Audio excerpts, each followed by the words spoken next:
This video is going to be the first of a series on creating a home gym. This is the room I'm going to convert. When I moved in 4 years ago, this room pretty much looks the way it does right now in this video. We believe it was used for a sitting room or a den. Then my daughter used it for a couple of years as a bedroom, and now we're going to convert it into a home gym. So I'm going to break these down into several parts. I'm not sure how many parts yet because I'm only about the second week into remodeling.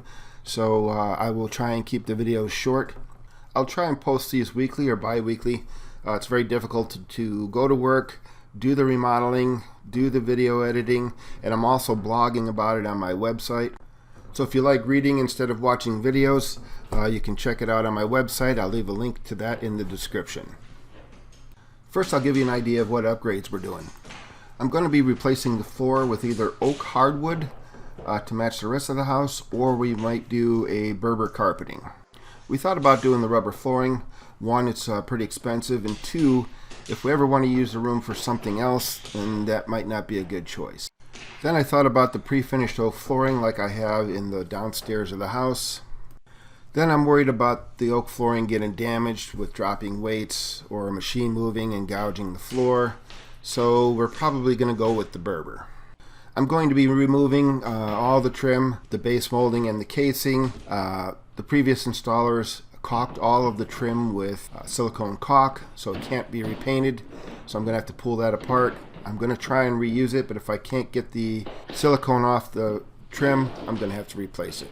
I'm going to be adding all new LED recessed lighting.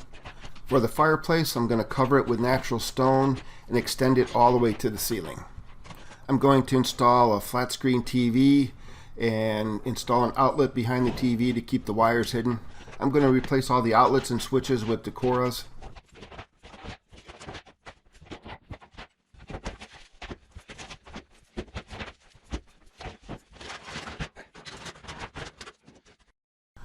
One of the most difficult jobs of this makeover is going to be all the walls.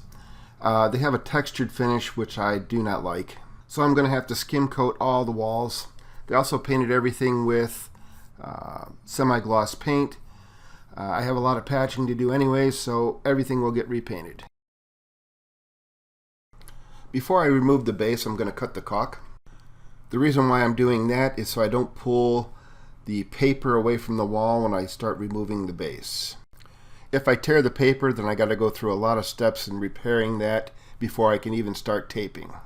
I do have a video on how to repair torn drywall. I'll leave the link for that in the description.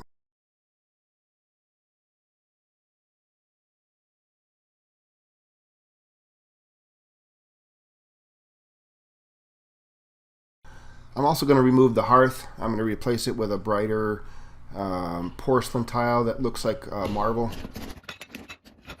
Besides this being dark and outdated, they're fairly easy to take up because they weren't installed correctly.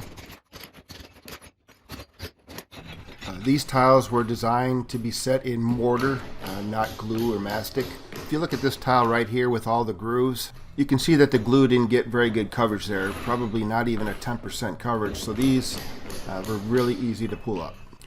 With the grooves on the back of the tile, if these were set in a mortar bed, they'd be very difficult to get up.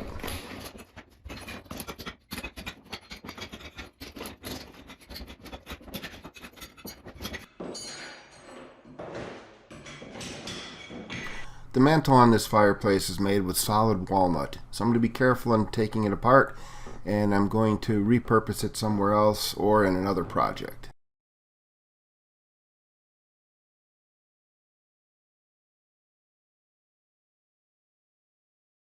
All the wood trim's got to go. Whoever installed the trim on the window used base instead of casing. Even if it was installed correctly and they used the right trim, they caulked it with silicone caulk, so I will have to remove it and replace it.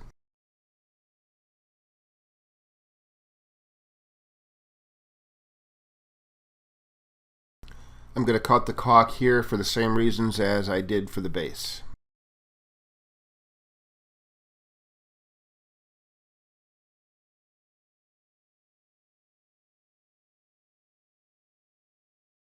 I'm also going to remove the apron and the sill.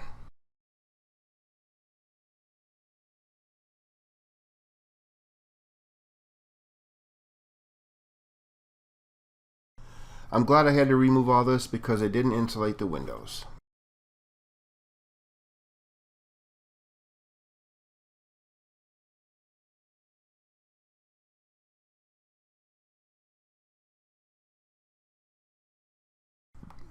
I'm also going to remove the jamb extensions.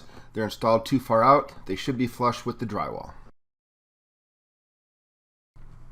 Then I'm going to remove all the cover plates.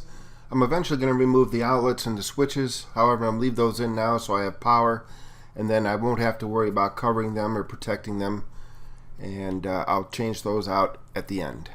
In the next video, I'm going to rough in for the electric, and I'll show you how I lay out for the lights. Until next time, thanks for watching.